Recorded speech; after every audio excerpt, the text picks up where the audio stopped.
स्वागत। मैं हरजिंदर सिंह रंधावा, तुम देख रहे हो पंजाब टेलीविजन और मेरे नाल ने सीनियर जर्नलिस्ट जी भास्कर जी और इंद्रप्रीत सिंह जी, दोनों ਨੂੰ जी आए। बहुत बहुत शुक्रिया Randhawa ji. Thank you ji, thank you Randhawa Sahab. राती साधु सिंह धर्मसोत ਸੁਪਨੇ ਚ ਆ ਗਏ, ਹਿਲਾ ਕੇ ਮੈਨੂੰ ਕਹਿੰਦੇ ਤੁਹਾਨੂੰ ਮੈਂ ਹੀ ਦਿਸਦਾ ਸਾਰਿਆਂ ਨੂੰ। ਆਮਦਨ ਤੋਂ ਵੱਧ ਜਾਇਦਾਦ ਬਣਾਉਣ ਦੇ ਮਾਮਲੇ ਕਦੇ ਬਾਦਲ ਕਿਆਂ ਤੇ ਵੀ ਸੀ। ਕੈਪਟਨ ਅਮਰਿੰਦਰ ਸਿੰਘ ਨਾਲ ਜੁੜਿਆ ਸਿਟੀ ਸੈਂਟਰ ਸਕੈਮ, ਉਹਦਾ ਕੀ ਬਣਿਆ? ਕਦੇ ਕਿਸੇ ਪੁਰਾਣੇ ਕੇਸ ਨੂੰ ਦੁਬਾਰਾ ਖੋਲਣ ਦੀ ਮੰਗ ਕੀਤੀ ਜੇ? ਹਰ ਵੇਲੇ ਮੈਨੂੰ ਰਿਪੋਰਟ ਕਰੀ ਜਾਂਦੇ ਹੋ, ਮੈਂ ਤੁਹਾਡਾ ਕੀ ਵਿਗਾੜਿਆ? ਸੋ ਮੈਂ ਸੋਚਿਆ ਕਿ ਆਪਾਂ ਕੱਲ ਉਹਨਾਂ ਨੂੰ ਰਿਪੋਰਟ ਨਹੀਂ ਸੀ ਕੀਤਾ ਕਿ ਇਹਨਾਂ ਨੂੰ ਫੜ ਲਿਆ ਗਿਆ। ਅੱਜ ਆਪਾਂ ਭਾਸਕਰ ਸਾਹਿਬ ਤੋਂ ਜਾਣਕਾਰੀ ਲੈ ਲੈਂਦੇ ਆ, ਨਾਲੇ ਉਹਨਾਂ ਦੇ ਗਿਲੇ ਸ਼ਿਕਵੇ ਦੂਰ ਹੋਣੇ ਬਣਦੇ ਆ। ਦੂਜਾ ਮਾਮਲਾ ਵੀ ਬੜਾ ਅਹਿਮ, ਕੱਲ ਪੰਜਾਬ ਸਰਕਾਰ ਬਿਜੀ ਬੜੀ ਸੀ। ਪੰਜਾਬ ਸਰਕਾਰ ਬਿਜੀ ਸੀ ਕਿ ਵਕੀਲ ਬਿਜੀ ਸੀਗੇ। ਵਿਕਰਮ ਮਜੀਠੀਆ ਦੇ ਮਾਮਲੇ 'ਚ ਸੁਣਵਾਈ ਲਈ ਵਕੀਲ ਉਪਲਬਧ ਹੈ ਨਹੀਂ ਸੀ, ਦੂਜੀ ਕੋਰਟ 'ਚ ਸੀ। 4 ਹਫ਼ਤੇ ਬਾਅਦ ਸੁਣਵਾਈ ਲਈ ਲੱਗੂ ਕੇਸ। ਵੈਸੇ ਇੱਕ ਕੇਸ ਸੁਣਵਾਈ ਲਈ ਲੱਗਿਆ ਹੀ ਨਹੀਂ ਹੁਣ ਤੱਕ, ਬੜਾ ਹੀ ਅਹਿਮ ਮਾਮਲਾ। ਮੁੱਖ ਮੰਤਰੀ ਸਾਹਿਬ ਨੂੰ ਮੈਂ ਯਾਦ ਕਰਾਵਾਂ, ਉਹ ਲੁਧਿਆਣੇ 'ਚ ਵੀ ਸੀਗੇ, ਪਠਾਨਕੋਟ 'ਚ ਸੀਗੇ, ਤੇ ਉਹ ਇਨਵੈਸਟ ਪੰਜਾਬ ਵਾਲੀ ਜਿਹੜੀ ਸਮਿਟ ਹੈ ਨਾ, ਜਿੱਥੇ ਸਨਅਤਕਾਰਾਂ ਨੇ ਆ ਕੇ ਪੰਜਾਬ ਸਰਕਾਰ ਤੋਂ ਸੁਣਨਾ ਹੈ ਕਿ ਦਿਓਗੇ ਕੀ ਜੇ ਇੰਡਸਟਰੀ ਲਾਈਏ, ਉਹਦੇ ਸੰਦਰਭ ਉਸ ਸਿਲਸਿਲੇ ਦੇ ਵਿੱਚ ਵੱਖ-ਵੱਖ ਥਾਵਾਂ ਤੇ ਆਪਣੀ ਗੱਲ ਰੱਖ ਰਹੇ। ਹੁਣ ਇੱਥੋਂ ਇੰਡਸਟਰੀ ਸ਼ਿਫਟ ਕਿਉਂ ਹੋਈ? 2003 ਦੇ ਵਿੱਚ ਸੁਖਬੀਰ ਸਿੰਘ ਬਾਦਲ ਸਟੇਟ ਮਿਨਿਸਟਰ ਸੀ ਕੇਂਦਰੀ ਵਜ਼ਾਰਤ ਵਿੱਚ, ਤੇ ਉਦੋਂ ਸਾਡੇ ਗਵਾਂਢੀ ਸੂਬਿਆਂ ਨੂੰ ਟੈਕਸ ਹੌਲੀਡੇਜ਼ ਦੇ ਰੂਪ 'ਚ ਇੱਕ ਪੈਕੇਜ ਮਿਲ ਗਿਆ। ਮਤਲਬ ਜਿਹੜਾ ਪੰਜਾਬ 'ਚ ਮਾਲ ਬਣੂ, ਉਹਦੇ ਮੁਕਾਬਲੇ ਜੇ ਪਰਲੇ ਬੰਨੇ ਹਿਮਾਚਲ ਤੇ ਜੰਮੂ ਕਸ਼ਮੀਰ ਵਾਲੀ ਸਾਈਡ ਤੇ ਬਣੂ, ਭਾਵੇਂ ਸਾਡੇ ਤੋਂ ਕਿਲੋਮੀਟਰ ਦੂਰ ਹੀ ਹੋਵੇ, ਤੇ ਉਹ ਸਾਡੇ ਨਾਲੋਂ ਘੱਟੋ ਘੱਟ 20% ਸਸਤਾ ਪਊ। ਸੁਖਬੀਰ ਸਿੰਘ ਬਾਦਲ ਹੋਣਾ ਪਤਾ ਨਹੀਂ ਕਿੰਨੀ ਕੁ ਐਫਰਟਸ ਉੱਥੇ ਲਾਏ, ਮੈਨੂੰ ਨਹੀਂ ਪਤਾ, ਪਰ ਇੱਕ ਕੇਸ ਸੁਪਰੀਮ ਕੋਰਟ 'ਚ ਇਸ ਸੰਦਰਭ ਦੇ ਵਿੱਚ ਪਾਇਆ ਗਿਆ, ਜਿਹੜਾ ਅਜੇ ਤੱਕ ਸੁਣਵਾਈ ਲਈ ਲੱਗਿਆ ਹੀ ਨਹੀਂ। ਸੁਪਰੀਮ ਕੋਰਟ ਲਈ ਸ਼ਾਇਦ ਇਹ ਇੰਨਾ ਮਾਮਲਾ ਅਹਿਮ ਹੈ ਹੀ ਨਹੀਂ, ਤੇ ਸਰਕਾਰ ਨੇ ਇੰਨੇ ਜ਼ੋਰ ਨਾਲ ਰੱਖਿਆ ਹੀ ਨਹੀਂ ਕਿ ਅਸੀਂ ਮਰ ਗਏ ਹੋਏ, ਸਾਡੀ ਤਾਂ ਇਨਵੈਸਟਮੈਂਟ ਉਧਰ ਰੁੜ ਗਈ ਸਾਰੀ। ਚਲੋ ਆਪਾਂ ਇੱਥੇ ਜਾਂਦੇ ਆ, ਇਹ ਕੇਸ ਦਾ ਵੀ ਕੱਖ ਨਹੀਂ ਬਣਿਆ। ਹੁਣ ਮੈਂ ਇਹਦਾ ਸਬੰਧ ਜੰਜੂਆ ਸਾਹਿਬ ਨਾਲ ਵੀ ਹੈ, ਇੰਦਰਪ੍ਰੀਤ ਜੀ ਦੱਸਣਗੇ, ਹੁਣ ਦੇ ਮੁੱਖ ਸਕੱਤਰ ਨਾਲ। ਉਦੋਂ ਇਹ ਇੰਡਸਟਰੀ ਦੇ ਸਕੱਤਰ ਹੁੰਦੇ ਸੀ ਜਾਂ ਉੱਥੇ ਕੁਝ ਸੀਗੇ। ਅਗਲੀ ਖਬਰ ਵੀ ਬੜੀ ਅਹਿਮ ਆ, ਜਦੋਂ ਸਾਡੇ ਵਿੱਤ ਮੰਤਰੀ ਚੀਮਾ ਸਾਹਿਬ ਕਹਿੰਦੇ ਆਪਾਂ ਤਾਂ ਕੁਝ ਦੇਣਾ ਲੈਣਾ ਹੀ ਨਹੀਂ, ਬਿਜਲੀ ਬੋਰਡ ਦਾ ਰੋਜ਼ ਖਬਰਾਂ ਲੱਗੀ ਜਾਂਦੀਆਂ, ਸਾਨੂੰ ਕੋਈ ਪੁੱਛਦਾ ਹੀ ਨਹੀਂ, ਇਹ ਤਾਂ ਪੁਰਾਣੇ ਬਕਾਏ ਆ। ਚਲੋ ਇੰਨੇ ਨਾਲ ਨਹੀਂ ਸਰਨਾ। ਕੱਲ ਵੈਸੇ ਮਹਿਫਲ ਸਜਾਈ ਸੀ ਸੰਧਵਾ ਸਾਹਿਬ ਨੇ, ਬਹੁਤ ਵੱਡਾ ਤਾਮਝਾਮ ਹੁੰਦਾ ਵਿਧਾਨ ਸਭਾ ਕੋਲ, ਪਰ ਕੱਲ ਉਹਨਾਂ ਪੰਜਾਬੀ ਬੋਲੀ ਤੇ ਬੋਲਿਆ। ਬਹੁਤਾ ਲੰਬਾ ਚੌੜਾ ਨਹੀਂ ਕਹਿਣਾ। ਅੱਜ ਜਲੰਧਰ 'ਚ ਡੇਰੇ ਲਾ ਲਿਆ ਪਾਰਟੀਆਂ ਦੇ ਮੁਖੀਆਂ ਨੇ। ਸੁਖਬੀਰ ਸਿੰਘ ਬਾਦਲ ਉੱਥੇ ਸੀ ਕੱਲ। ਸਭ ਤੋਂ ਪਹਿਲਾਂ ਭਾਸਕਰ ਸਾਹਿਬ, ਅੱਜ ਗੱਲ ਤੁਸੀਂ ਤੋਰੋ। ਸਾਧੂ ਸਿੰਘ ਧਰਮਸੋਤ ਇੱਕ ਵਾਰੀ ਫਿਰ ਗ੍ਰਿਲ ਕੀਤੇ ਜਾ ਰਹੇ। 3 ਦਿਨ ਲਈ ਵਿਜੀਲੈਂਸ ਦੇ ਉਹਨਾਂ ਹਨੇਰੇ ਕਮਰਿਆਂ 'ਚ ਰੱਖਿਆ ਜਾਣਾ। ਇੱਕ ਕਨਸੋ ਹੋਰ ਵੀ ਮਿਲ ਰਹੀ ਹੈ ਕਿ ਪਿੱਛੇ ਸਕਾਲਰਸ਼ਿਪ ਵਾਲਾ ਮਾਮਲਾ ਵੀ ਉਦਾਂ ਹੀ ਭੱਜਿਆ ਆਉਂਦਾ ਸਿਰੇ ਚੜ ਕੇ। ਹੁਣ ਮੈਨੂੰ ਡਿਟੇਲ ਦਿਓ, ਕਿੰਨੀ ਕੁ ਜਾਇਦਾਦ ਬਣਾ ਲਈ ਉਹਨਾਂ ਨੇ, ਜਿਹੜੀ ਮੁੱਢਲੇ ਤੌਰ ਦੇ ਉੱਤੇ ਆਪਾਂ ਉਹਨਾਂ ਦੇ ਦਿਵਾਲੇ ਹੋ ਗਏ? ਬਣਾਈ ਕੋਈ 100-200 ਕਰੋੜ ਦੀ। ਰੰਧਾਵਾ ਜੀ, ਸਾਧੂ ਸਿੰਘ ਧਰਮਸੋਤ, ਜਿਨ੍ਹਾਂ ਦੇ ਨਾਂ ਦੇ ਵਿੱਚ ਸਾਧੂ ਵੀ ਹੈ ਤੇ ਧਰਮ ਵੀ ਹੈ, ਤੇ ਉਹਨਾਂ ਨੂੰ ਵਿਜੀਲੈਂਸ ਬਾਰ-ਬਾਰ ਫੜ ਲੈਂਦੀ ਹੈ। ਬਾਰ-ਬਾਰ ਇਸ ਕਰਕੇ ਕਹਿ ਰਿਹਾ ਕਿ ਜਦ ਪਹਿਲੀ ਵਾਰ ਫੜਿਆ ਸੀ, ਔਰ ਸਵੇਰੇ ਇਹ ਖਬਰ ਨਸ਼ਰ ਹੋਈ ਸੀ ਕਿ ਰਾਤੀ 3 ਵਜੇ ਵਿਜੀਲੈਂਸ ਵਾਲਿਆਂ ਨੇ ਦੀਵਾਰ ਟੱਪ ਕੇ ਉਹ ਸੁੱਤਿਆਂ ਨੂੰ ਜਗਾ ਕੇ ਫੜ ਲਿਆ ਸੀ। ਤੇ ਹੁਣੇ ਫੇਰ ਇੱਕ ਖਬਰ ਪਰਸੋਂ ਆਈ ਕਿ ਵੀ ਫੇਰ ਫੜ ਲਿਆ ਸਾਧੂ ਸਿੰਘ ਧਰਮਸੋਤ ਉਹਨਾਂ ਨੂੰ। ਹਜੇ 2 ਮਹੀਨੇ ਪਹਿਲੇ ਛੁੱਟ ਕੇ ਆਏ ਸੀ, ਔਰ ਆਪਣੀ ਪਾਰਟੀ ਦੇ ਲੀਡਰਾਂ ਤੋਂ ਉਹਨਾਂ ਦੀ ਨਾਰਾਜ਼ਗੀ ਵੀ ਦੂਰ ਨਹੀਂ ਹੋਈ ਸੀ, ਤਾਂ ਕਰਕੇ ਉਹ ਭਾਰਤ ਜੋੜੋ ਯਾਤਰਾ ਦੇ ਵਿੱਚ ਵੀ ਜੀ ਕੁਝ ਕਹਿ ਰਹੇ।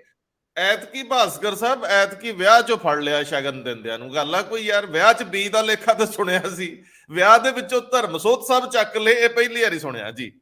ਨਹੀਂ ਦੇਖੋ, ਤੁਸੀਂ ਆਸ਼ੂ ਉਹਨਾਂ ਨੂੰ ਵੀ ਜਿਸ ਤਰੀਕੇ ਨਾਲ ਫੜਿਆ ਸੀ ਨਾਈ ਦੀ ਦੁਕਾਨ ਤੇ, ਕਹਿੰਦੇ ਵੀ ਚਲੀਏ, ਉਹ ਕਹਿੰਦੇ ਕਿੱਥੇ, ਕਹਿੰਦੇ ਵਿਜੀਲੈਂਸ।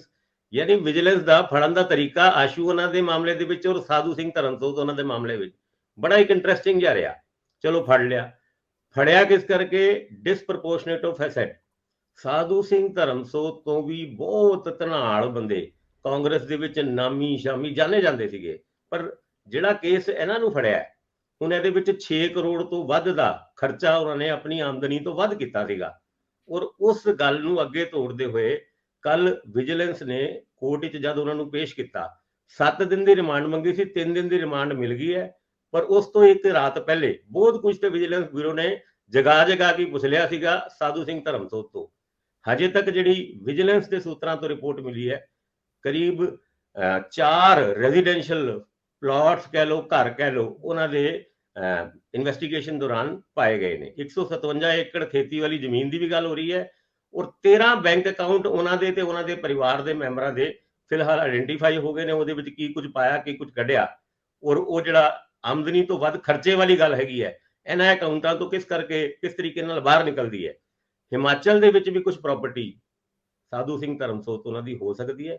ਇਸ ਪੂਰੀ ਇਨਵੈਸਟੀਗੇਸ਼ਨ ਦੇ ਵਿੱਚ ਹਜੇ ਤੱਕ ਤਕਰੀਬਨ 13 ਧਰਮਸੋਤ ਉਹਨਾਂ ਦੇ ਨਜ਼ਦੀਕੀ ਜਿਨ੍ਹਾਂ ਦੇ ਨਾਂ ਤੇ ਬੇਨਾਮੀ ਪ੍ਰਾਪਰਟੀਜ਼ ਵੀ ਹੋ ਸਕਦੀ ਹੈ, ਇਸ ਇਨਵੈਸਟੀਗੇਸ਼ਨ ਨੂੰ ਵੀ ਵਿਜੀਲੈਂਸ ਅੱਗੇ ਤੋਰ ਰਿਹਾ ਹੈ। ਔਰ ਜਿੱਥੇ ਤੱਕ ਗੱਲ ਹੋਈ, ਉਹ ਜਿਹੜੇ ਸਕਾਲਰਸ਼ਿਪ ਦਾ ਮਾਮਲਾ ਸੀਗਾ, ਉਹਦੇ ਵਿੱਚ ਵੀ 5 ਅਫਸਰ ਆਇਡੈਂਟੀਫਾਈ ਕੀਤੇ। ਹਜੇ ਤੱਕ ਵਿਜੀਲੈਂਸ ਨੇ ਉਹਨਾਂ ਅਫਸਰਾਂ ਦੇ ਨਾਂ ਤੇ ਨਹੀਂ ਦੱਸੇ। ਹਜੇ ਤੱਕ ਵਿਜੀਲੈਂਸ ਨੇ ਕੋਈ ਕੇਸ ਰਜਿਸਟਰ ਨਹੀਂ ਕੀਤਾ, ਪਰ ਇਨਵੈਸਟੀਗੇਸ਼ਨ ਜ਼ਰੂਰ ਉਸ ਪਾਸੇ ਤੁਰ ਰਹੀ ਹੈ। ਲੇਕਿਨ ਸਾਧੂ ਸਿੰਘ ਉਹਨਾਂ ਦਾ ਜਿਹੜਾ ਤੁਹਾਨੂੰ ਸੁਪਨਾ ਆਇਆ ਨਾ, ਉਸ ਸੁਪਨੇ ਦੇ ਵਿੱਚ ਵਾਕਈ ਉਹ ਤੁਸੀਂ ਬਿਲਕੁਲ ਉਸ ਤਰ੍ਹਾਂ ਹੀ ਸੋਚਿਆ ਜਿੱਦਾਂ ਸਾਧੂ ਸਿੰਘ ਧਰਮਸੋਤ ਉਹਨਾਂ ਸੋਚ ਰਹੇ ਹੋਣਗੇ। ਤੁਸੀਂ ਇੰਦਰਪ੍ਰੀਤ ਜੀ ਇਸੇ ਮਾਮਲੇ 'ਚ, ਧਰਮਸੋਤ ਸਾਹਿਬ ਦੇ ਮਾਮਲੇ 'ਚ, ਸਕਾਲਰਸ਼ਿਪ ਦੇ ਮਾਮਲੇ 'ਚ ਕੁਝ ਕਹਿਣਾ ਹੈ, ਪਰ ਥੋੜੇ ਜਿਹੇ ਤਾਂ ਨੂੰ ਆਓ ਮੜ ਜੇ, ਤੁਹਾਡੀ ਦਸਤਾਰ ਤੋਂ ਉੱਪਰ ਸਪੇਸ ਖਾਲੀ ਲੱਗ ਰਹੀ ਹੈ, ਬੰਦਾ ਐ ਨਿੱਠ ਕੇ ਲੱਗੇ, ਗੱਲ ਸਵਾਦ ਤਾਂ ਆਉਂਦਾ। ਹੁਣ ਗੱਲ ਤੋਰੋ। ਬਿਲਕੁਲ ਰੰਧਾਵਾ ਸਾਹਿਬ, ਜਿਹੜਾ ਇਹ ਇਸ਼ੂ ਹੈਗਾ ਇਹ ਕੋਈ ਅੱਜ ਦਾ ਨਹੀਂ ਹੈ, ਕਾਫੀ ਪੁਰਾਣਾ ਇਸ਼ੂ ਹੈ। ਲੇਕਿਨ ਸਵਾਲ ਇਹ ਹੈ ਕਿ ਬਾਰ-ਬਾਰ ਇਹ ਇਸ਼ੂ ਅਖਬਾਰਾਂ 'ਚ, ਟੀਵੀ 'ਚ, ਸਭ ਦੇ 'ਚ ਚੱਲਦਾ ਜ਼ਰੂਰ ਹੈ, ਲੇਕਿਨ ਸਹੀ ਤਰੀਕੇ ਨਾਲ ਇਹਦੀ ਮਤਲਬ ਇਨਵੈਸਟੀਗੇਸ਼ਨ ਕਦੇ ਵੀ ਨਹੀਂ ਹੋਈ ਹੈਗੀ।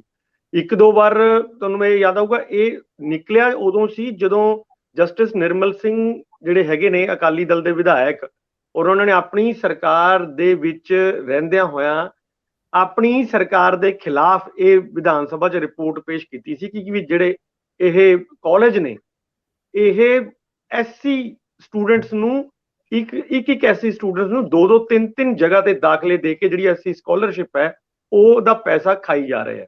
ਸਟੂਡੈਂਟ ਇੰਨੇ ਹੈ ਨਹੀਂ ਹੈ ਜਿੰਨੇ ਦਿਖਾਏ ਹੋਏ ਆ। ਉਹਦੇ 'ਚ ਸਰਕਾਰੀ ਯੂਨੀਵਰਸਿਟੀਆਂ ਵੀ ਹੈਗੀਆਂ ਨੇ, ਪਰ ਜ਼ਿਆਦਾ ਜਿਹੜਾ ਮਾਮਲਾ ਸੀ ਉਹ ਪ੍ਰਾਈਵੇਟ ਕਾਲਜਸ ਨਾਲ ਸੀਗਾ।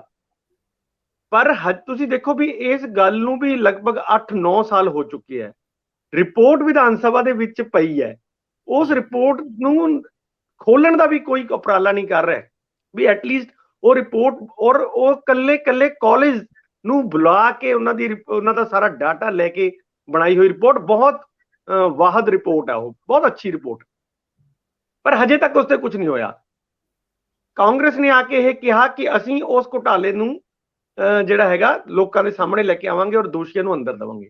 ਦੋਸ਼ੀ ਤਾਂ ਉਹਨਾਂ ਨੇ ਵੀ ਅੰਦਰ ਨਹੀਂ ਦੇ ਸਕੇ, ਲੇਕਿਨ ਜਿਹੜੇ ਬੰਦਿਆਂ ਦੇ ਉੱਤੇ ਇਹ ਜ਼ਿੰਮੇਵਾਰੀ ਸੀ ਕਿ ਉਸ ਘੁਟਾਲਿਆਂ ਨੂੰ ਬਾਹਰ ਕੱਢਦੇ, ਸਾਧੂ ਸਿੰਘ ਧਰਮਸੋਤ ਉਸੇ ਮਹਿਕਮੇ ਦੇ ਮੰਤਰੀ ਸੀ, ਉਹ ਖੁਦ ਆਪ ਹੀ ਉਸ ਘੁਟਾਲੇ 'ਚ ਫਸ ਗਿਆ। ਤੇ ਇਹੀ ਹੁਣ ਜਿਹੜੀ ਗਵਰਨਮੈਂਟ ਆਈ ਹੈ ਇਹ ਵੀ ਕੋਈ ਇਸ ਤਰ੍ਹਾਂ ਦੇ ਐਫਰਟ ਨਹੀਂ ਕਰ ਰਹੀ ਹੈ, ਪਰ ਹੁਣ ਉਹ ਇਸ ਕਰਕੇ ਐਫਰਟ ਸ਼ਾਂਤ ਹੋ ਗਿਆ ਕਿਉਂਕਿ ਇਹ ਸਕੀਮ ਹੀ ਹੈ ਜਿਹੜੀ ਗਵਰਨਮੈਂਟ ਆਫ ਇੰਡੀਆ ਨੇ ਬੰਦ ਕਰਤੀ ਹੈ।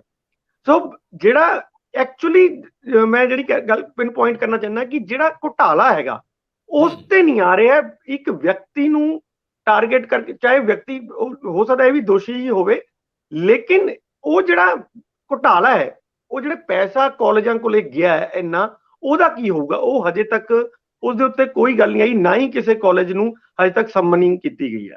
ਜੀ, 2 ਵੱਡੀਆਂ ਯੂਨੀਵਰਸਿਟੀਆਂ ਪ੍ਰਾਈਵੇਟ ਖੇਤਰ ਦੀਆਂ, ਸੁਣਿਆ ਐਡਜਸਟਮੈਂਟਸ ਵੀ ਬਾਅਦ ਦੇ ਵਿੱਚ ਹੋ ਗਈਆਂ, ਬਹੁਤ ਸਾਰੇ ਪੈਸੇ ਉਹਨਾਂ ਨੂੰ ਦਿੱਤੇ ਗਏ ਸਕਾਲਰਸ਼ਿਪ ਦੇ ਨਜ਼ਰੀਏ ਤੋਂ ਜਿਹੜੇ ਅੰਡਰ ਸਕੈਨਰ ਰਹੇ, ਲੇਕਿਨ ਫਿਰ ਅਗਲੀਆਂ ਕਿਸ਼ਤਾਂ ਦੇਣ ਦੇ ਮੌਕੇ ਤੇ ਪਿਛਲੇ 19-21 ਹੋਏ ਐਡਜਸਟ ਕਰਨ ਦੀ ਪ੍ਰਕਿਰਿਆ ਵੀ ਉਹਨਾਂ ਦਿਨਾਂ 'ਚ ਤੇਜ਼ ਰਹੀ।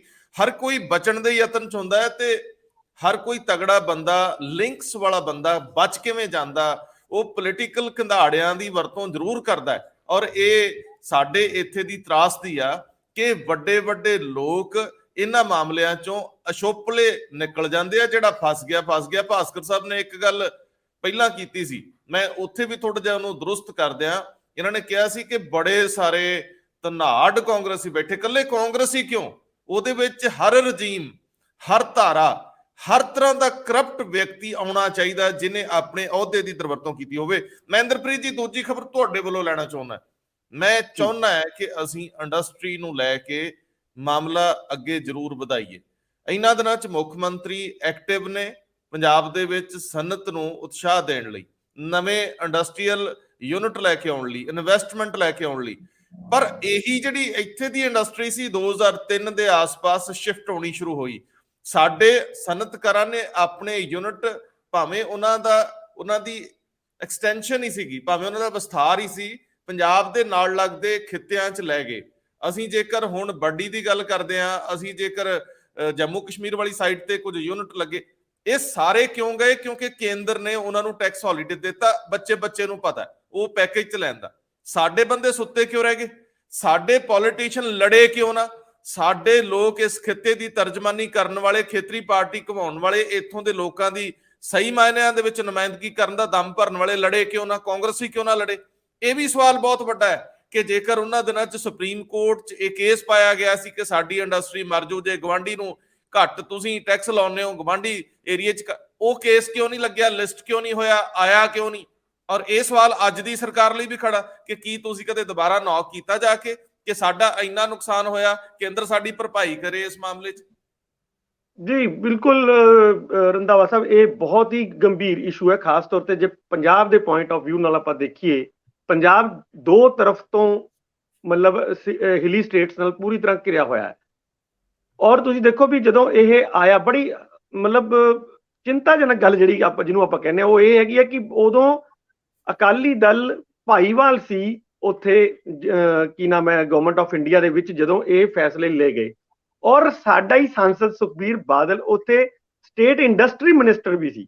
ਮਤਲਬ ਬਹੁਤ ਇਹ ਚਿੰਤਾ ਵਾਲੀ ਗੱਲ ਇਸੇ ਕਰਕੇ ਹੁੰਦੀ ਹੈ ਵੀ ਇਹ ਲੋਕ ਉੱਥੇ ਲੜੇ ਹੀ ਨਹੀਂ। ਢੀਂਡਸਾ ਸਾਹਿਬ ਵੀ ਉੱਥੇ ਕੈਬਨਿਟ ਦੇ ਵਿੱਚ ਸੀ, ਜਿਸ ਕੈਬਨਿਟ 'ਚ ਇਹ ਫੈਸਲੇ ਹੋਏ ਹੋਣਗੇ ਕਿ ਹਿਲੀ ਸਟੇਟਸ ਨੂੰ ਅਸੀਂ ਰਾਹਤ ਦੇ ਰਹੇ ਹਾਂ, ਜਦਕਿ ਉਸ ਟਾਈਮ ਡਿਮਾਂਡ ਪੰਜਾਬ ਦੀ ਸੀ। ਇਸ ਕਰਕੇ ਕਿ ਪੰਜਾਬ ਨੇ ਬਹੁਤ ਜ਼ਿਆਦਾ ਅੱਤਵਾਦ ਦਾ ਪੀਰੀਅਡ ਝੇਲਿਆ ਸੀ, ਸਾਡੀ ਬਹੁਤ ਇੰਡਸਟਰੀ ਤਾਂ ਉਦੋਂ ਹੀ ਸ਼ਿਫਟ ਹੋ ਗਈ ਸੀ।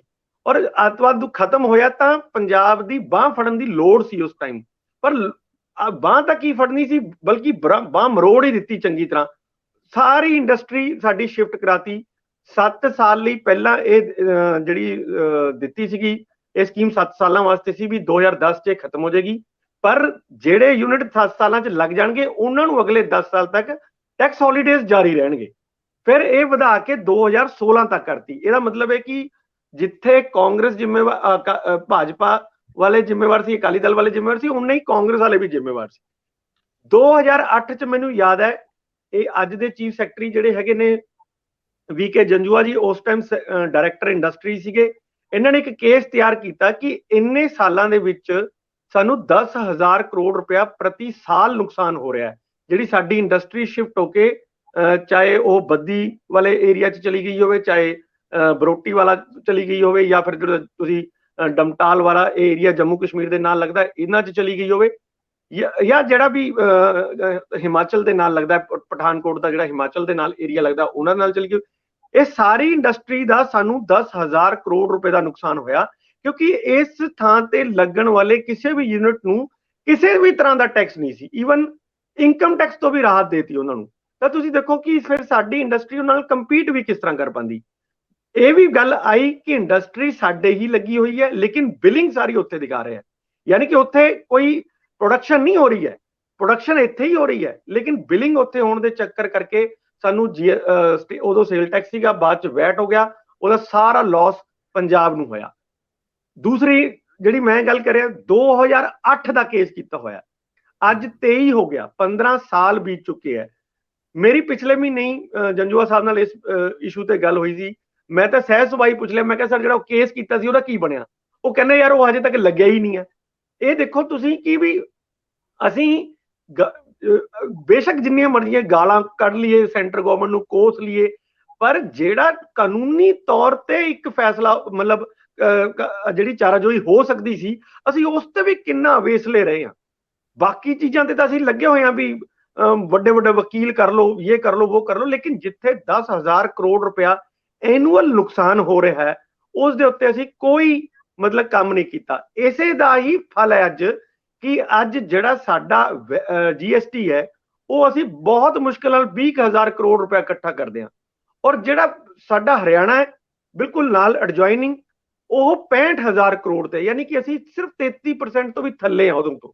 ਤਾਂ ਦੇਖੋ ਵੀ ਇਹ ਕਿੰਨਾ ਗੰਭੀਰ ਇਸ਼ੂ ਹੈ। ਅਸੀਂ ਕਰਜ਼ਾ ਲੈਣ ਦੇ ਮਾਮਲੇ 'ਚ ਪੂਰੇ ਕੰਟਰੀ 'ਚ ਸਭ ਤੋਂ ਹਾਈਐਸਟ ਹੋ ਗਏ, ਜਦਕਿ ਜਿਹੜਾ ਸਾਡਾ ਆਪਣਾ ਪੈਸਾ ਜਿਹੜਾ ਸਾਨੂੰ ਮਿਲਣਾ ਚਾਹੀਦਾ ਸੀ, ਜਿਹੜਾ ਸਾਡਾ ਹੱਕ ਸੀਗਾ, ਉਹ ਅਸੀਂ ਉਹ ਜਿਹੜਾ ਹੈਗਾ ਹਿਲੀ ਸਟੇਟਸ ਨੂੰ ਚਲਾ ਗਿਆ, ਔਰ ਅਸੀਂ ਉਹਨੂੰ ਬਚਾਉਣ ਲਈ ਕੋਈ ਕਾਰਵਾਈ ਨਹੀਂ ਕੀਤੀ। ਚੁੱਪ ਕਰਕੇ ਇੱਕ ਕੇਸ ਕੀਤਾ ਔਰ ਚੁੱਪ ਕਰਕੇ ਬੈਠ ਗਏ, ਅੱਗੇ ਕੁਝ ਨਹੀਂ ਕੀਤਾ ਸੀ। ਅਸੀਂ ਲੜਨਾ ਭੁੱਲ ਗਏ। ਮੈਂ ਭਾਸਕਰ ਸਾਹਿਬ ਤੁਹਾਡੇ ਵੱਲ ਹੀ ਆ ਰਿਹਾ। ਦਰਅਸਲ ਸਾਡੇ ਪੋਲੀਟੀਕਲ ਲੋਕਾਂ ਨੇ ਆਪਣੇ ਨਿੱਜ ਤੋਂ ਅੱਗੇ ਵੇਖਣਾ ਛੱਡਤਾ। ਅਸੀਂ ਆਪਣੀ ਪਰਿਵਾਰ ਨੂੰ, ਆਪਣੇ ਪੁੱਤ ਭਤੀਜਿਆਂ ਨੂੰ ਪਾਲਣ ਦੇ ਚੱਕਰ ਚ ਲੱਗ ਗਏ, ਔਰ ਅਸੀਂ ਆਪਣੀਆਂ ਜਿਹੜੀਆਂ ਸਾਡੀਆਂ ਸਟੇਟਸ ਨੇ, ਸਲਤਨਤਾਂ ਨੇ ਨਿੱਜੀ, ਉਹਨਾਂ ਨੂੰ ਵਧਾਉਣ ਤੇ ਲੱਗ ਗਏ, ਫਿਰ ਉਹਨਾਂ ਨੂੰ ਸੁਰੱਖਿਅਤ ਰੱਖਣ ਤੇ ਲੱਗ ਗਏ। ਔਰ ਕਿਉਂਕਿ ਅਸੀਂ ਬੋਲਾਂਗੇ ਤੇ ਸਾਡੇ ਜਾਇਜ਼ ਨਜਾਇਜ਼ ਸਾਹਮਣੇ ਆਉਣਗੇ। ਅਸੀਂ ਕਿਸੇ ਵੀ ਸਰਕਾਰ ਦੇ ਖਿਲਾਫ, ਕਿਸੇ ਵੀ ਸੱਤਾ ਦੇ ਖਿਲਾਫ ਖੜੇ ਹੋਣ ਦਾ ਦਮ ਛੱਡ ਗਏ। ਇਸੇ ਕਰਕੇ ਸਟੇਟ ਦੇ ਹਿੱਤ ਜਿਹੜੇ ਆ ਉਹ ਗਹਿਣੇ ਪੈ ਗਏ, ਉਹ ਕੰਪਰੋਮਾਈਜ਼ ਹੋਏ। ਭਾਸਕਰ ਸਾਹਿਬ। ਰੰਧਾਵਾ ਜੀ, ਕੱਲ ਭਗਵੰਤ ਮਾਨ ਉਹਨਾਂ ਪਠਾਨਕੋਟ ਤੇ ਅੰਮ੍ਰਿਤਸਰ ਦੇ ਦੌਰੇ ਦੇ ਵਿੱਚ ਸੀਗੇ, ਔਰ ਮੁੱਦਾ ਸੀਗਾ ਜਿਹੜੀ ਇਨਵੈਸਟਮੈਂਟ ਸਮਿਟ ਹੋ ਰਹੀ ਹੈ ਉਹਦੇ ਕਰਕੇ ਆਪਣੇ ਇੰਡਸਟਰੀਲਿਸਟਾਂ ਨੂੰ ਅਪਬੀਟ ਕਰਨਾ, ਮੋਟੀਵੇਟ ਕਰਨਾ, ਤੁਸੀਂ ਵੀ ਇਹਦਾ ਹਿੱਸਾ ਬਣੋ। ਉੱਥੇ ਹੀ ਇਹ ਗੱਲ ਹੋਈ ਜਿਹੜੀ ਗੱਲ ਦਾ ਅਸੀਂ ਜ਼ਿਕਰ ਕਰਕੇ ਹਟੇ ਹਾਂ। 20 ਸਾਲ ਹੋ ਗਏ ਤਕਰੀਬਨ ਟੈਕਸ ਹੋਲੀਡੇ, ਜਦ 7 ਸਾਲ ਦਾ ਫਿਰ 10 ਸਾਲ ਕਰਕੇ ਐਕਸਟੈਂਡ ਕੀਤਾ ਗਿਆ ਸੀ। ਇਹ ਮੁੱਦਾ ਸਿਆਸੀ ਸਟੇਜਾਂ ਤੋਂ ਤੇ ਵੱਖ-ਵੱਖ ਟਾਈਮ ਉੱਠਿਆ, ਪਰ ਇਹਦਾ ਹੱਲ ਕਦੀ ਵੀ ਨਹੀਂ ਲੱਭਿਆ। ਜਿਹੜੇ ਹੁਣ ਵਾਜਪਾਈ ਜੀ ਦੀ ਸਰਕਾਰ ਦੇ ਵਿੱਚ ਇਹ ਟੈਕਸ ਹੋਲੀਡੇ ਦਿੱਤਾ ਗਿਆ ਸੀ, ਉਸ ਤੋਂ ਬਾਅਦ ਕਾਂਗਰਸ ਦੀ ਸਰਕਾਰ ਆ ਜਾਂਦੀ ਹੈ। ਕਾਂਗਰਸ ਦੀ ਸਰਕਾਰ ਵਾਜਪਾਈ ਦੇ ਟਾਈਮ ਤੇ ਇਹ ਰੌਲਾ ਪਾਉਂਦੀ ਹੈ, ਖਾਸ ਕਰਕੇ ਪੰਜਾਬ ਦੇ ਕਾਂਗਰਸ ਦੇ ਆਗੂ। ਜਦ ਉਹਨਾਂ ਦੀ ਆਪ ਦੀ ਸਰਕਾਰ ਕੇਂਦਰ ਦੇ ਵਿੱਚ 10 ਸਾਲਾਂ ਦੇ ਵਿੱਚ ਰਹਿੰਦੀ ਹੈ, ਤਦ ਵੀ ਪੰਜਾਬ ਨੂੰ ਕੋਈ ਬੈਨੀਫਿਟ ਨਹੀਂ ਦਿੱਤਾ ਜਾਂਦਾ। ਜਾਂ ਤੇ ਇਹ ਜਿਹੜੇ ਲੀਡਰ ਨੇ, ਪੋਲੀਟੀਸ਼ੀਅਨ ਨੇ, ਖਾਸ ਕਰਕੇ ਪੰਜਾਬ ਦੇ, ਇਹਨਾਂ ਦੀ ਬਹੁਤੀ ਚੱਲਦੀ ਨਹੀਂ। ਔਰ ਪੰਜਾਬ ਅੱਤਵਾਦ ਦੇ ਟਾਈਮ ਤੋਂ ਬਾਅਦ ਲਗਾਤਾਰ ਕਈ ਸਾਲਾਂ ਤੱਕ, ਮੈਨੂੰ ਤਾਂ ਲੱਗਦਾ ਹਜੇ ਵੀ ਡਿਸਟਰਬਡ ਸਟੇਟ ਦੇ ਤੌਰ ਤੇ ਕੇਂਦਰ ਦੇ ਰਿਕਾਰਡ ਦੇ ਵਿੱਚ ਲਿਸਟਡ ਹੈ। ਔਰ ਬਾਰਡਰ ਏਰੀਆਜ਼ ਦੇ ਵਿੱਚ ਇੰਡਸਟਰੀ ਦੀ ਡਿਵੈਲਪਮੈਂਟ ਨੂੰ ਕਰਕੇ ਗੱਲਾਂ ਜ਼ਰੂਰ ਕਰਦੀ ਹੈ, ਸ਼ਾਹਪੁਰ ਕੰਡੀ ਪ੍ਰੋਜੈਕਟ, ਆਹ ਪ੍ਰੋਜੈਕਟ, ਉਹ ਪ੍ਰੋਜੈਕਟ, ਪਰ ਉਹਨਾਂ ਪ੍ਰੋਜੈਕਟਾਂ ਦੇ ਉੱਤੇ ਬਹੁਤਾ ਹੁੰਗਾਰਾ ਨਾ ਕੇਂਦਰ ਦਿੰਦਾ, ਨਾ ਸੂਬਾ ਕੇਂਦਰ ਤੋਂ ਲੈ ਪਾਉਂਦਾ। ਅੱਜ ਵੀ ਅਸੀਂ ਉੱਥੇ ਖੜੇ ਹਾਂ, ਜਦ ਪਠਾਨਕੋਟ ਦੇ ਵਿੱਚ ਭਗਵੰਤ ਮਾਨ ਉਹਨਾਂ ਸਾਡੇ ਮੁੱਖ ਮੰਤਰੀ ਉੱਥੇ ਗਏ ਸੀ, ਤੇ ਉਹਨਾਂ ਨੇ ਇਹਨਾਂ ਮੁੱਦਿਆਂ ਨੂੰ ਛੇੜਦੇ ਹੋਏ ਕਿ ਪਿਛਲੀ ਸਰਕਾਰਾਂ ਨੇ ਬਹੁਤ ਵਿਤਕਰੇ ਕੀਤੇ ਆ ਪੰਜਾਬ ਨਾਲ, ਤੇ ਹੁਣ ਆਪਾਂ ਅੱਗੇ ਤੁਰਨੇ ਸ਼ੁਰੂ ਹੋਏ ਆ, ਤੇ ਪਠਾਨਕੋਟ ਜ਼ਿਲ੍ਹੇ ਦੇ ਵਿੱਚ ਵੱਧ ਤੋਂ ਵੱਧ ਇਨਵੈਸਟਮੈਂਟ ਆਏ। ਔਰ ਜਦ ਗੱਲ ਇਨਵੈਸਟਮੈਂਟ ਦੀ ਆਉਂਦੀ ਹੈ, ਤੇ ਪਠਾਨਕੋਟ ਦੇ ਵਿੱਚ ਇੱਕ ਇੰਡਸਟਰੀਅਲ ਗਰੋਥ ਸੈਂਟਰ ਮੇਰੇ ਖਿਆਲ ਨਾਲ 10 ਸਾਲ ਪਹਿਲੇ ਬਣਾਇਆ ਸੀਗਾ। ਇੰਡਸਟਰੀਅਲ ਪਲਾਟ ਦਿੱਤੇ ਜਾਂਦੇ ਸੀਗੇ, ਔਰ ਉਹਨਾਂ ਇੰਡਸਟਰੀਅਲ ਪਲਾਟਸ ਦੇ ਉੱਤੇ ਇੰਡਸਟਰੀ ਵਸਣੀ ਸੀਗੀ ਜਾਂ ਇੰਡਸਟਰੀ ਲੱਗਣੀ ਸੀਗੀ, ਕੋਈ ਪਲਾਟ ਨਹੀਂ ਵਿਕਿਆ, ਤੇ ਹਾਰ ਕੇ ਸਰਕਾਰਾਂ ਨੂੰ ਡਿਸੀਜਨ ਲੈਣਾ ਪਿਆ ਕਿ ਉਹਦੇ ਉੱਤੇ ਰੈਜ਼ੀਡੈਂਸ਼ੀਅਲ ਕਲੋਨੀ ਬਣਾ ਦਿਓ। ਹੁਣ ਸਰਕਾਰ ਤੁਰੀ ਹੈ, ਔਰ ਸੁਖਬੀਰ ਸਿੰਘ ਬਾਦਲ ਉਹਨਾਂ ਦਾ ਉਹ ਜਹਾਜ਼ ਵੀ ਨਜ਼ਰ ਆਉਂਦਾ, ਜਿਹਦੇ ਵਿੱਚ ਵੱਡੇ ਵੱਡੇ ਇੰਡਸਟਰੀਲਿਸਟ ਨੂੰ ਉਹ ਰਣਜੀਤ ਸਾਗਰ ਡੈਮ ਜਾਂ ਫਿਰ ਹੋਰ ਉਸ ਤਰ੍ਹਾਂ ਦੇ ਏਰੀਆ ਦੇ ਵਿੱਚ ਲੈ ਕੇ ਗਏ ਸੀ, ਜਿਹਦੇ ਵਿੱਚ ਕਹਿੰਦੇ ਸੀ ਟੂਰਿਜ਼ਮ ਹੱਬ ਬਣਾਵਾਂਗੇ। ਪਰ ਅੱਜ ਤੱਕ ਉਹ ਚੀਜ਼ ਉਦਾਂ ਦੀ ਉਦਾਂ ਹੈਗੀ ਹੈ। ਹੁਣ ਭਗਵੰਤ ਮਾਨ ਉਹਨਾਂ ਵੀ ਉੱਡ ਕੇ ਗਏ ਨੇ, ਕੀ ਕਰਦੇ ਨੇ ਅੱਗੇ ਚੱਲ ਕੇ, ਇਹ ਬਾਰਡਰ ਏਰੀਆ ਕਿੱਦਾਂ ਡਿਵੈਲਪ ਹੁੰਦਾ ਹੈ। ਔਰ ਉਹ ਬਾਰਡਰ ਏਰੀਆ ਦੀ ਗੱਲ ਹੁੰਦੀ ਹੈ ਤੇ ਪੰਜਾਬ ਹਮੇਸ਼ਾ ਇੱਕੋ ਸਟੈਂਡ ਲੈਂਦਾ ਹੈ। ਸਭ ਤੋਂ ਜ਼ਿਆਦਾ ਸੈਕਰੀਫਾਈਸ ਪੰਜਾਬ ਨੇ ਕੀਤਾ ਹੈ। ਇੱਕ ਪਾਸੇ ਅਸੀਂ ਹਿਮਾਚਲ ਪ੍ਰਦੇਸ਼ ਤੇ ਜੰਮੂ ਕਸ਼ਮੀਰ ਤੋਂ ਘਿਰੇ ਹੋਏ ਹਾਂ, ਦੂਜੇ ਪਾਸੇ ਪਾਕਿਸਤਾਨ ਬੈਠਿਆ, ਲਗਾਤਾਰ ਉੱਥੋਂ ਡਰੱਗਸ ਆਉਂਦੀ ਹੈ, ਹੋਰ ਪ੍ਰੋਬਲਮ ਸਾਨੂੰ ਫੇਸ ਕਰਨੀ ਪੈਂਦੀ ਹੈ, ਪਰ ਫਿਰ ਵੀ ਪੰਜਾਬ ਨੂੰ ਕੋਈ ਬੈਨੀਫਿਟ ਨਹੀਂ ਦਿੱਤਾ। ਮੁੱਦਾ ਠੀਕ ਹੈ, ਪਰ ਕਿੰਨੀ ਕੁ ਅੱਗੇ ਲੈ ਕੇ ਇਹ ਸਰਕਾਰ ਜਾਂਦੀ ਹੈ, ਇਹਦੇ ਉੱਤੇ ਨਜ਼ਰ ਰੱਖਣ ਦੀ ਲੋੜ ਹੈ। ਇੰਦਰਪ੍ਰੀਤ ਜੀ ਕੁਝ ਕਹਿਣਾ ਚਾਹ ਰਹੇ? ਦਰਅਸਲ ਤੁਸੀਂ ਕਹਿ ਰਹੇ ਹੋ ਕੇਂਦਰ ਦਾ ਧਿਆਨ ਨਹੀਂ, ਜਦੋਂ ਸਾਡੀ ਤਰਜੀਹ ਨਹੀਂ, ਕੇਂਦਰ ਸਾਡੇ ਵੱਲ ਐਵੇਂ ਅੱਡੀਆਂ ਚੁੱਕ ਚੁੱਕ ਕੇ ਕਿਉਂ ਕਮਲਾ ਹੁੰਦਾ, ਫਿਰ ਕੀ ਕਹਿੰਦੇ ਹੋ? ਬਿਲਕੁਲ ਇਹੀ ਮੈਂ ਇਸ 'ਚ ਕਹਿਣਾ ਚਾਹੁੰਦਾ ਸੀ। ਇਕੱਲਾ ਜਿਹੜਾ ਪਠਾਨਕੋਟ ਦਾ ਭਾਸਕਰ ਸਾਹਿਬ ਨੇ ਜ਼ਿਕਰ ਕੀਤਾ ਕਿ ਉੱਥੇ ਗਰੋਥ ਸੈਂਟਰ ਬਣਾਉਣਾ ਸੀ, ਇੰਡਸਟਰੀਅਲ ਗਰੋਥ ਸੈਂਟਰ, ਇਕੱਲਾ ਉਹੀ ਕਿਉਂ ਹੈਗਾ?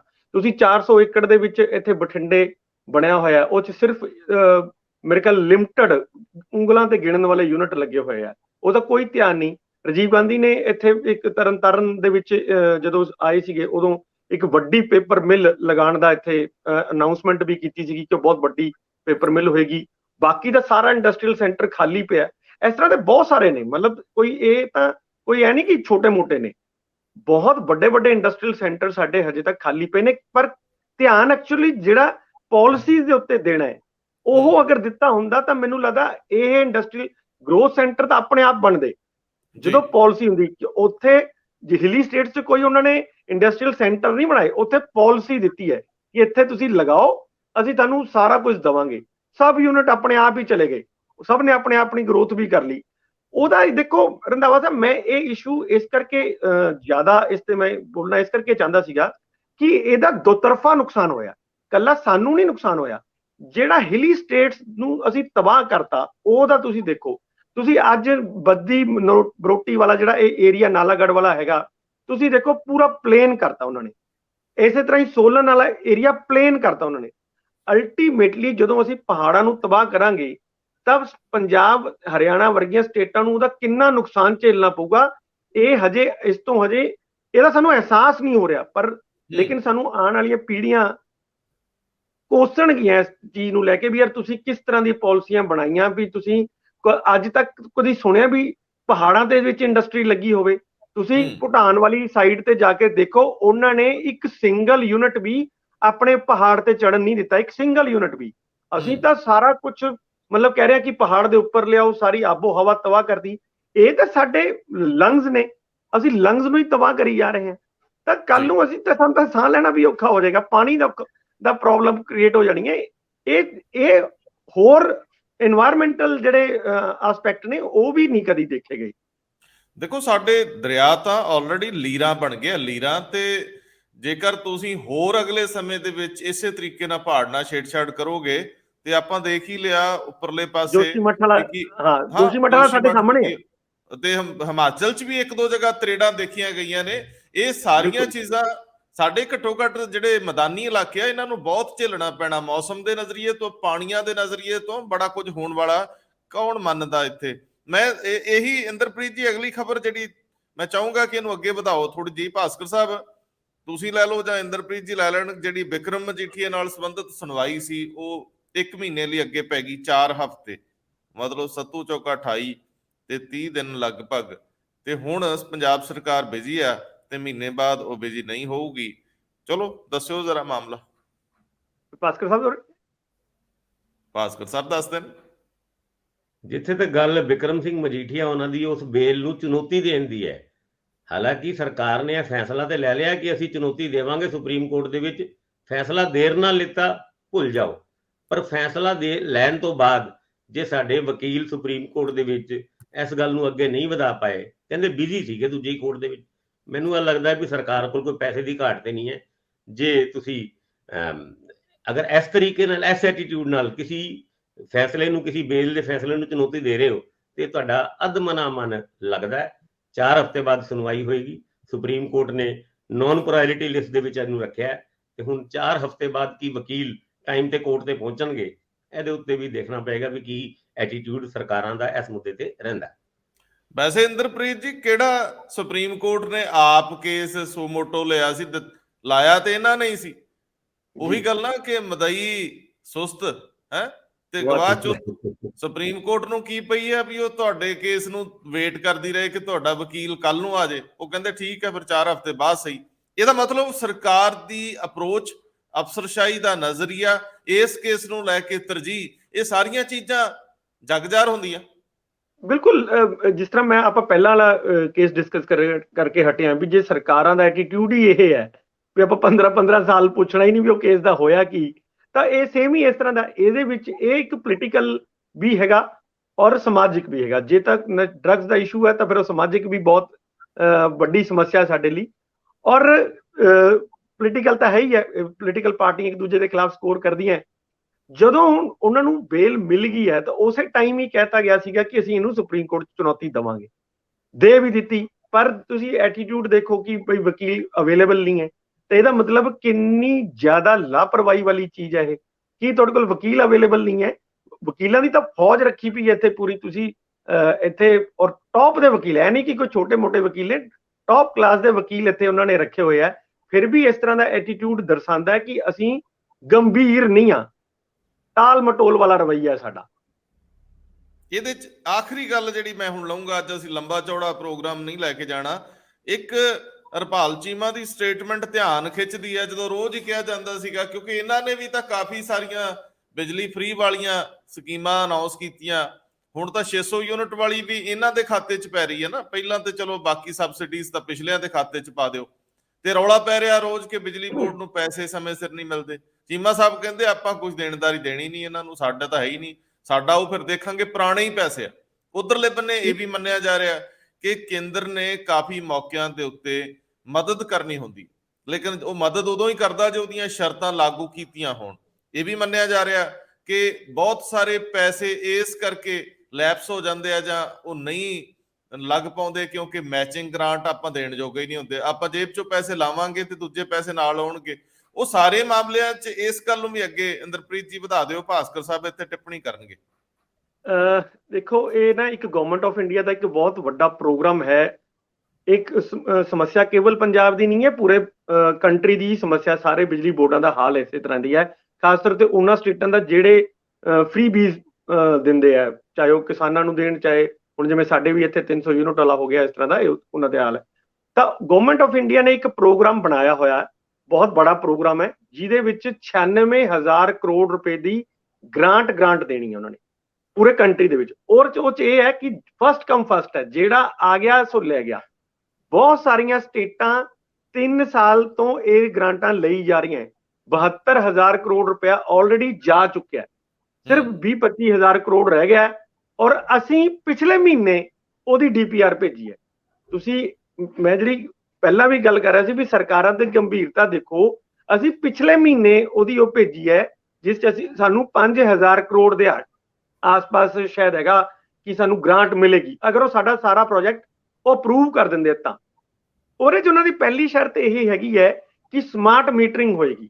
ਸਾਰੇ ਜਿਹੜੇ ਮੀਟਰ ਨੇ ਉਹ ਇਲੈਕਟ੍ਰੋਨਿਕ ਹੋਣਗੇ, ਸਮਾਰਟ ਹੋਣਗੇ, ਜਿਹੜੇ ਤੁਹਾਡੇ ਫੋਨਾਂ ਤੇ ਵੀ ਉਹਦਾ ਹੋਊਗਾ। ਤੁਸੀਂ ਇੱਥੇ ਹੀ ਦੇਖ ਸਕਦੇ ਹੋ ਮੈਂ ਕਿੰਨੀਆਂ ਯੂਨਿਟਾਂ ਅੱਜ ਫੂਕ ਲੀਆਂ। ਪੇ ਵੀ ਤੁਸੀਂ ਉੱਥੇ ਹੀ ਪ੍ਰੀਪੇਡ ਵੀ ਹੁਣ ਲਗਾਉਣਾ ਪਏਗਾ, ਪਹਿਲਾਂ ਹੀ ਤੁਸੀਂ ਪੇ ਕਰ ਸਕਦੇ ਹੋ, ਉਸ 'ਚ ਤੁਹਾਨੂੰ ਇਨਸੈਂਟਿਵ ਵੀ ਮਿਲੇਗਾ। ਇਸ ਤਰ੍ਹਾਂ ਦੀਆਂ ਕਾਫੀ ਚੀਜ਼ਾਂ ਹੈਗੀਆਂ ਉਹਦੇ ਵਿੱਚ, ਉਹ ਜ਼ਰੂਰੀ ਹੈ। ਉਹਨਾਂ ਨੇ ਕਿਹਾ ਕਿ ਇਹਨੂੰ ਫੇਜ਼ ਵਾਈਜ਼ ਕਰ ਲਓ, ਅਸੀਂ ਇਹ ਨਹੀਂ ਕਹਿ ਰਹੇ ਕਿ ਤੁਸੀਂ ਇੱਕੋ ਦਮ ਸਾਰਾ ਕਰ ਦਿਓ, ਫੇਜ਼ ਵਾਈਜ਼ ਕਰ ਲਓ। ਤਾਂ ਇਹਨਾਂ ਨੇ ਕਿਹਾ ਵੀ ਠੀਕ ਆ, ਅਸੀਂ ਤੁਹਾਨੂੰ 3 ਸਾਲ ਦਿੰਦੇ ਹਾਂ, ਪਹਿਲੇ ਸਾਲ ਤੁਸੀਂ ਸਿਰਫ 85,000 ਮੀਟਰ ਜਿਹੜਾ ਹੈਗਾ ਉਹ ਫੇਜ਼ ਵਾਈਜ਼ ਇਲੈਕਟ੍ਰੋਨਿਕ ਕਰ ਲਓ। ਪਰ ਕਿਉਂਕਿ ਜਦੋਂ ਇਸ ਤਰ੍ਹਾਂ ਦੀ ਚੀਜ਼ ਆਉਂਦੀ ਹੈ ਤਾਂ ਖਾਸ ਤੌਰ ਤੇ ਜਿਹੜਾ ਇੱਕ ਕਿਸਾਨ ਵਰਗ ਹੈਗਾ ਉਹਨੂੰ ਇਹ ਲੱਗਦਾ ਵੀ ਸਾਡੀ ਜਿਹੜੀ ਫ੍ਰੀ ਬਿਜਲੀ ਹੈ ਉਹ ਬੰਦ ਕਰਨ ਲੱਗੇ ਹੈ, ਇਹ ਉਸ ਪਾਸੇ ਵੱਲੋਂ ਤੁਰ ਪਿਆ। ਇਸ ਕਰਕੇ ਅਸੀਂ ਉਹ ਜਿਹੜੀ ਸਾਨੂੰ ਗ੍ਰਾਂਟ ਮਿਲਣੀ ਹੈ ਫਿਰ ਉਹ ਰਹਿ ਜਾਂਦੀ ਹੈ।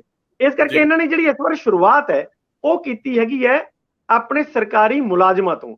ਮੁਲਾਜ਼ਮਾਂ 'ਚ ਵੀ ਸਭ ਤੋਂ ਪਹਿਲਾਂ ਜਿਹੜੇ ਬਿਜਲੀ ਬੋਰਡ ਦੇ ਮੁਲਾਜ਼ਮ ਨੇ ਉਹਨਾਂ ਤੋਂ। ਔਰ ਮੈਨੂੰ ਲੱਗਦਾ ਕਿ ਇਹ ਠੀਕ ਕਦਮ ਹੈਗਾ, ਕਿਉਂਕਿ ਜਦੋਂ ਤੋਂ 300 ਯੂਨਿਟ ਬਿਜਲੀ ਵਾਲਾ ਫੈਸਲਾ ਲਿਆ ਹੈ ਇਹ ਸਰਕਾਰ ਨੂੰ ਬਹੁਤ ਭਾਰੀ ਪੈਣ ਵਾਲਾ ਹੈ। ਆਪਾਂ ਪਹਿਲਾਂ ਵੀ ਉਸ ਦਿਨ ਡਿਸਕਸ ਕੀਤਾ ਸੀਗਾ ਕਿ ਬਹੁਤ ਜ਼ਿਆਦਾ ਲੋਕਾਂ ਨੇ ਆਪਣੇ ਦੂਸਰੇ ਇਲੈਕਟ੍ਰਿਕ ਇੰਪਲਾਇੰਸ ਯੂਜ਼ ਕਰਨੇ ਸ਼ੁਰੂ ਕਰਤੇ, ਪਰ ਬਹੁਤ ਸਾਰੀ ਥਾਵਾਂ ਤੇ ਇਹ ਵੀ ਇੱਕ ਗਰਮੀਆਂ 'ਚ ਖਾਸ ਤੌਰ ਤੇ ਇਸ ਤਰ੍ਹਾਂ ਦੀ ਸ਼ਿਕਾਇਤਾਂ ਵੀ ਆ ਰਹੀਆਂ ਸੀ ਕਿ ਲਾਈਨਮੈਨਾਂ ਨਾਲ ਮਿਲ ਕੇ ਲੋਕਾਂ ਨੇ ਵੀ ਆਪਣੇ ਜੇ 50 ਯੂਨਿਟ ਵੱਧ ਗਿਆ ਤਾਂ ਉਹਨੂੰ ਕਟਵਾ ਲਿਆ ਤੇ 300 ਦੇ ਅੰਦਰ ਕਰ ਲਿਆ। ਔਰ ਇਹ ਕਹਿਤਾ ਕਿ ਤੁਸੀਂ ਜਿਹੜਾ ਹੈਗਾ ਸਰਦੀਆਂ 'ਚ ਇਹਨੂੰ ਭਾਵੇਂ ਜਿਹੜੀ ਸਾਡੀ ਐਕਚੁਅਲ ਬਿਜਲੀ ਫੂਕੀ ਹੈ ਉਸ ਤੋਂ 50 ਯੂਨਿਟ ਹੋਰ ਕਰ ਦਿਓਗੇ। ਤਾਂ ਇਹ ਵੀ ਇੱਕ ਵੱਡਾ ਨੁਕਸਾਨ ਪਾਵਰਕਾਮ ਨੂੰ ਹੋ ਰਿਹਾ ਹੈ। ਤੇ ਅਗਰ ਮੈਨੂੰ ਲੱਗਦਾ ਕਿ ਇਸ ਤਰ੍ਹਾਂ ਦਾ ਜਿਹੜਾ ਸਾਡੀ ਪ੍ਰੀਪੇਡ ਹੈ ਜਾਂ ਇਲੈਕਟ੍ਰੋਨਿਕਸ ਮੀਟਰ ਨੇ ਇਹ ਲੱਗ ਜਾਣ ਤਾਂ ਇਹਦੇ ਨਾਲ ਸ਼ਾਇਦ ਇਹ ਚੋਰੀਆਂ ਥੋੜੀਆਂ ਜਿਹੀਆਂ ਰੁਕ ਜਾਣ। ਜੀ ਭਾਸਕਰ ਸਾਹਿਬ ਇੱਕ ਟਿੱਪਣੀ ਇੱਥੇ ਦੇ ਦਿਓ ਤੇ ਨਾਲ ਹੀ ਤੁਹਾਡੇ ਜਲੰਧਰ 'ਚ ਵਾਹਵਾ ਢੋਲ ਵੱਜਣੇ ਸ਼ੁਰੂ ਹੋ ਗਏ। ਜ਼ਿਮਨੀ ਚੋਣ ਦੀ ਅਨਾਉਂਸਮੈਂਟ ਤਾਂ ਜੇ ਕੋਈ ਨਹੀਂ ਕਿਉਂਕਿ 6 ਮਹੀਨੇ 'ਚ ਕਰਾਉਣੀ ਹੁੰਦੀ ਆ, ਲੇਕਿਨ ਉੱਥੇ ਸਿਆਸੀ ਗੇੜੇ ਕਾਫੀ, ਮੁੱਖ ਮੰਤਰੀ ਪਿਛਲੇ ਸਮੇਂ 'ਚ 4-5 ਵਾਰੀ ਗੇੜਾ ਮਾਰੇ, ਸੁਖਬੀਰ ਸਿੰਘ ਬਾਦਲ ਵੀ ਇਧਰੋਂ ਲੰਘਣ ਉਧਰੋਂ ਲੰਘਣ ਜਲੰਧਰ 'ਚ ਹੀ ਰੁਕਦੇ ਆ ਜਾ ਕੇ। ਇੱਥੇ ਇੱਕ ਛੋਟੀ ਜਿਹੀ ਟਿੱਪਣੀ, ਜਿੱਥੇ ਤੱਕ ਗੱਲ ਹਰਪਾਲ ਸਿੰਘ ਚੀਮਾ ਉਹਨਾਂ ਦੀ ਹੈ, ਉਹਨਾਂ ਨੇ ਇੱਕ ਬਿਆਨ ਦੇ ਦਿੱਤਾ ਵੀ ਅਸੀਂ ਬਿਜਲੀ ਬੋਰਡ ਦਾ ਇੱਕ ਪੈਸਾ ਨਹੀਂ ਦੇਣਾ, ਅਸੀਂ ਜਿੰਨਾ ਕੋਈ ਪੈਸਾ ਬਿਜਲੀ ਬੋਰਡ ਦਾ ਸਬਸਿਡੀ ਦਾ ਜਾਂ ਹੋਰ ਜਿੰਨੇ ਵੀ ਡਿਊ ਸੀ ਉਹ ਦੇ ਚੁੱਕੇ ਆ।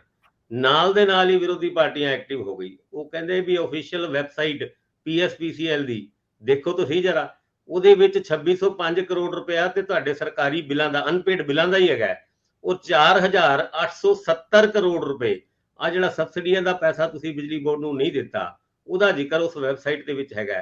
ਹੁਣ ਹਰਪਾਲ ਸਿੰਘ ਚੀਮਾ ਉਹਨਾਂ ਨੂੰ ਚੈਲੰਜ ਕੀਤਾ ਗਿਆ, ਦੱਸੋ ਇਹ ਪੈਸਾ ਨਹੀਂ ਦੇਣਾ ਤੁਸੀਂ ਜਾਂ ਦੇ ਚੁੱਕੇ ਹੋ।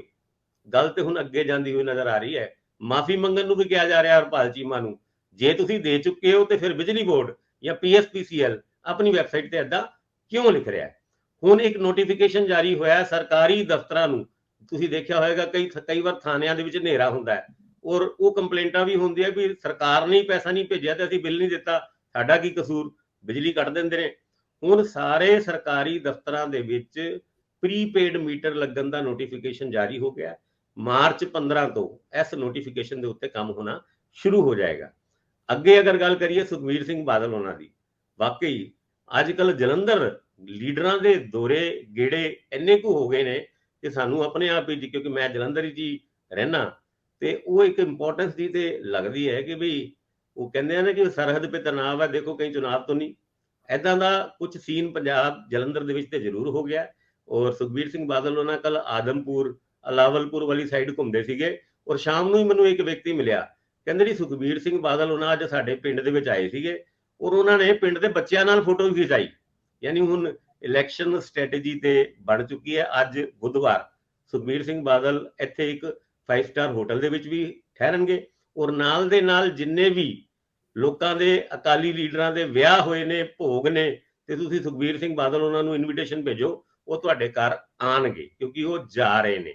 ਭਾਵੇਂ ਤੁਸੀਂ ਅਕਾਲੀ ਹੋ, ਨਹੀਂ ਹੋ, ਅਕਾਲੀ ਬਣਨਾ ਚਾਹੁੰਦੇ ਹੋ, ਨਹੀਂ ਬਣਨਾ ਚਾਹੁੰਦੇ ਹੋ, ਪਰ ਤੁਸੀਂ ਮਾੜਾ ਜਿਹਾ ਜਿਹੜਾ ਸੁਨੇਹਾ ਭੇਜੋ ਕਿ ਜੀ ਸਾਡੇ ਘਰ ਇਹ ਖੁਸ਼ੀ ਸੀਗੀ, ਲਓ ਸੁਖਬੀਰ ਸਿੰਘ ਬਾਦਲ ਉਹਨਾਂ ਆ ਗਏ ਤੁਹਾਡੇ ਘਰ।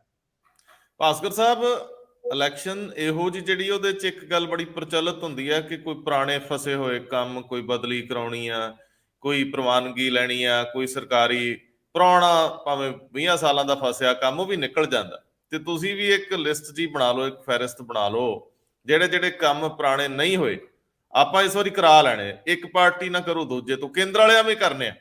ਕੋਈ ਮਾੜੀ ਮੋਟੀ ਜੇ ਕੋਈ ਮੈਂਬਰੀ ਸ਼ੈਮਰੀ ਲੈਣੀ ਆ, ਕਿਸੇ ਜਰਨਲਿਜ਼ਮ ਨਾਲ ਸੰਬੰਧਿਤ, ਕੋਈ ਪ੍ਰਸਾਰ ਭਾਰਤੀ ਦਾ ਮੈਂਬਰ ਬਣਨਾ, ਦੂਰਦਰਸ਼ਨ ਦਾ, ਜਾਂ ਕੋਈ ਜਿਹੜੇ ਹੋਰ ਕਈ ਅਦਾਰੇ ਨੇ, ਮਤਲਬ ਕੁਝ ਇਸ ਤਰ੍ਹਾਂ ਦੇ ਵੀ ਅਦਾਰੇ ਹੁੰਦੇ ਆ, ਬਿਜਲੀ ਨਾਲ ਸੰਬੰਧਿਤ, ਰੇਲਵੇ ਨਾਲ ਸੰਬੰਧਿਤ, ਸ਼ਿਕਾਇਤ ਨਿਵਾਰਨ, ਤੁਸੀਂ ਰੱਖਿਓ ਬਣਾ ਕੇ, ਕੋਈ ਪਤਾ ਹੁੰਦਾ ਕਿਸੇ ਵੇਲੇ ਤੀਰ ਤੁੱਕਾ ਲੱਗ ਜੇ। ਬਹੁਤ ਮਿਹਰਬਾਨੀ, ਧੰਨਵਾਦ ਜੀ।